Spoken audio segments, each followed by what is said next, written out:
Welcome to our basic nearest tutorial.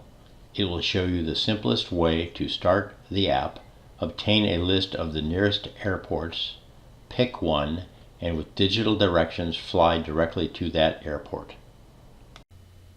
First, press the app name on your device screen. This will start the app. Then you push the nearest button to go to the nearest list.